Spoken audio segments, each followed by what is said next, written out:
you guys to see this house. Oh, just wait. There's so much potential here. Is it a big attic? Is it a big one? Wait, just now wait there. These steps are kind of tricky. There's a link here. Oh, here it is. Oh, look at this! Oh, a ton of space! Oh, Caroline, come up here! Oh, this is wonderful! Look at all of this space! Oh, you gotta see this! See this? Oh, the previous owners had a ton of stuff out there. You know, they just moved out a couple weeks ago. How long did you say they lived here? 20 years or so. They loved this place. They did. And you're going to love it too as soon as you buy it. If we buy it. Oh, I think it's just going to be wonderful for all of you and the kids. If we have children. Oh, we're going to have children, Caroline. We're going to have children. Can you imagine this place? I mean, if we could fix this up, it'd be a perfect playroom. It'd be so wonderful. Are you getting a little bit ahead of yourself here? Oh, come on. This is great. This is great. Look at this. I mean, I can do most of the work at all. I would probably have somebody professional do the stairs, but everything else I can easily do. I have my ruler. I have everything. Like your last attic remodel. Now, come on. Now, let's not go there, Caroline. Well, through the ceiling. Really? Yep, right on through. I missed the joists, okay? I stepped on the sheetrock ceiling. It can happen to anyone. Yeah. Bam! Right to the first floor. Oh my gosh, were you hurt? I hurt my ego more than my buns. I do think he's right though. Wouldn't this be a wonderful rec room and playroom? Oh my goodness. What about the storage? All along the sides here, we get buildings and storage. I got some contractors. I can call right away and take care of that. Yeah, and that would just cost us more money. But money well invested. Don't forget that. You'll get every penny back. I promise. Every penny. What about that interest? Honey, now we've been over this. I ran the numbers. We don't have to worry about the interest. We just need to move. We need more space. Cost is awfully high. Oh, but if you redo this room, you lower your cost per square foot. It's a great investment in a great neighborhood that's never going to go down. Honey, look at this. You gotta see this. Look at that. What is that? And what does that sign It's say? a fish head. It says, Wally, the ghost of Earlwood Avenue, curse be upon ye, who moved me from my blessed rest. That's weird. Oh, that is great. I love it. It is so cool. Oh, I love it. When we remodel this, Wally's going to stay. He's going to stay right there. I love it. I love it. I love it. We will not be redoing this attic with Wally or without.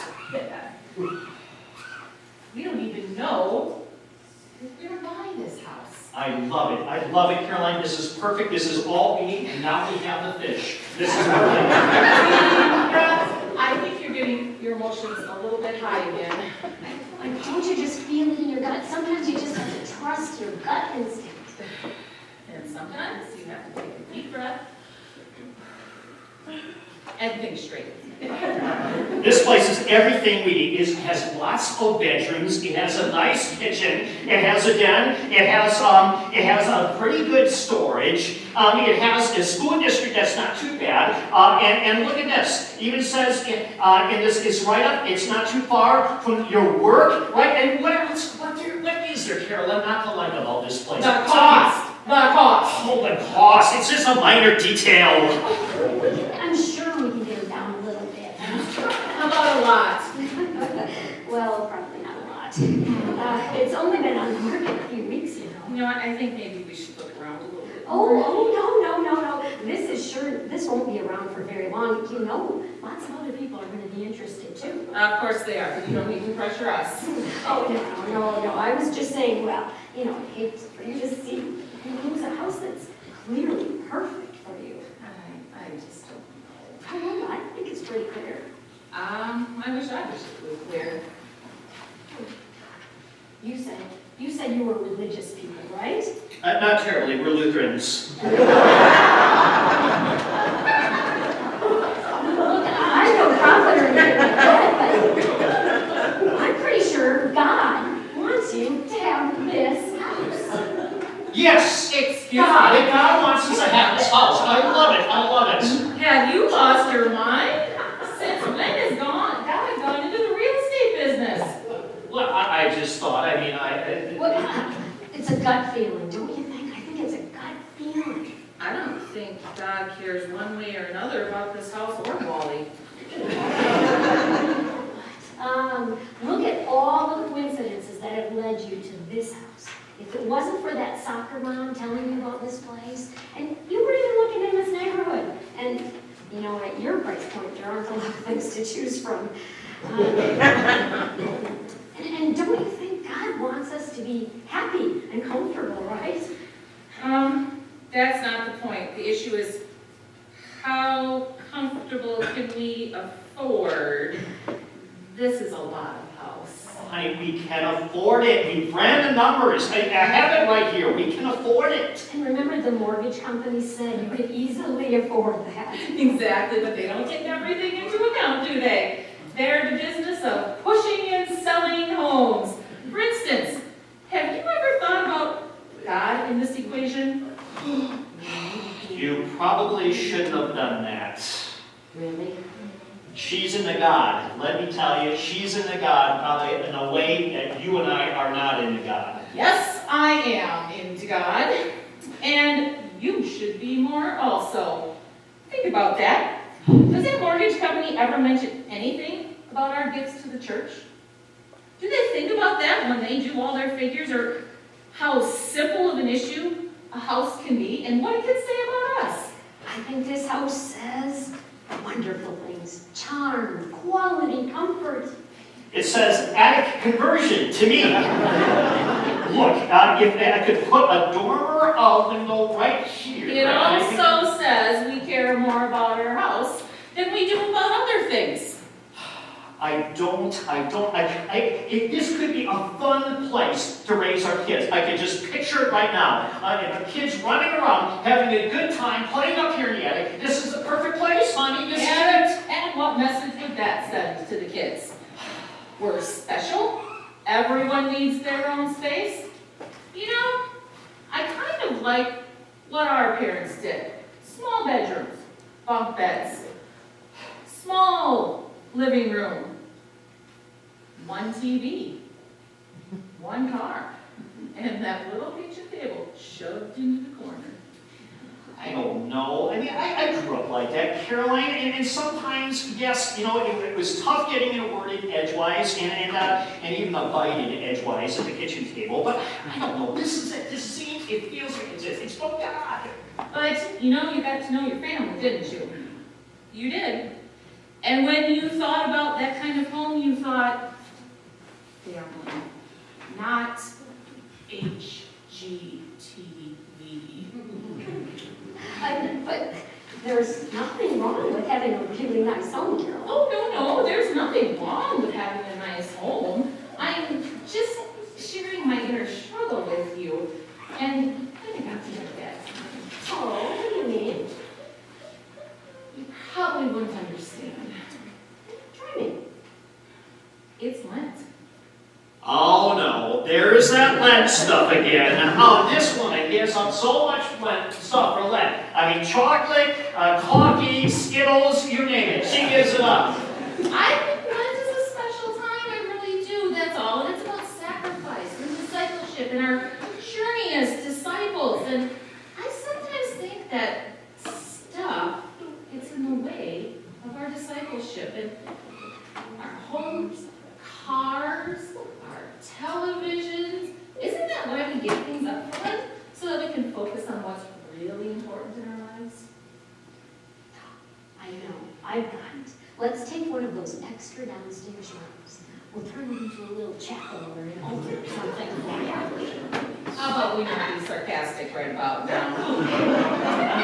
Yeah, the home should help us in our walk with God, not take us the other direction. This will not get in the way. Carolyn, it's not going to get in the way. Are you sure? There's going to be more to do around this house. More people to hire to fix the attic steps. More chores. More projects with that ruler. And it's going to be a little hard on the finances. I won't cut back on what we give to church. You remember Ananias and Sapphira? I know. Who are they? A realtor's nightmare. But yeah, they were those people in Acts who sold their land and then didn't give enough money back to the church. What happened? I'd rather not talk about it. Yeah, I think you will. They were struck down dead. God takes his commission seriously, doesn't he? If he does, and if stuff gets in the way of God's commission, you know, giving of, what does that prayer say? Giving of our time and our talents, our possessions. Well, we have to watch the stuff that we have. Even the choices we make in buying new homes and the cost of them. I know. Maybe we should have a moratorium on buying and selling houses during Lent. Don't you think that'd be wise? No, not at all. Give up moving or changing or buying anything during Lent. I'm pretty sure even my pastor wouldn't like that. Do you think he would? I don't think he would be a fan of that. No. You know, no matter what house you live in or what car you drive, what blessings you've got, you just are called to give faithfully back to God. Our stuff, our time, our money, we just give it back in thanksgiving. If God enables you to buy this house, then give back to him in thanks. But a lot of people don't do that. Their homes swallow them up. Like the Egyptians, the Israelites were running. They got drowned, being chased after their stuff, their slaves, the gold they wanted, their things. Be honest, some people get drowned by their stuff and their success. Yeah, I'll be honest, it happens. You're right. Sometimes I wish instead of sprinkling people in baptism that we dunk them under. You know, hold them under. What, pray tell, you talking about, Carolyn? Yeah, because isn't that what baptism is supposed to be? We are drowning ourselves with God all the way around us. Submersion. Instead, all too often, we let other things drown us. I don't disagree with you. I really don't. I've actually seen it happen. So have you ever told anyone not to buy a house because it might hurt their faith journey? True. Yeah. Yes, You have. I have. I'll never forget the first person who I convinced to do that. Why? It was me. Really? Here I was about to buy this big house. And I thought about it, and I thought, this is getting in the way of my faith journey. And I just couldn't do it. I do know what you're going through. I know what you're thinking about. And I respect your decision. And I'm going to tell you, the house doesn't make the Christian. The Christian makes the house. This place can be anything you want it to be. Well, I guess. I do love it. Right. Talk to my fix-it man here for just a minute, please.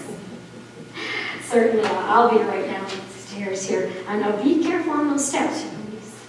You too. Thank you very, very much. And remember, in my Father's house there are many rooms. Many rooms. Bye-bye. See you downstairs. I like her. This is, okay, now, so this could be the storage, okay? We can put storage over here. We can put a window right there. I mean, this is it. I think you are getting a little ahead of yourself again. Why? Stop and think for once. Because if I stop and think to make decisions, I wouldn't have gotten married to you. Just kidding.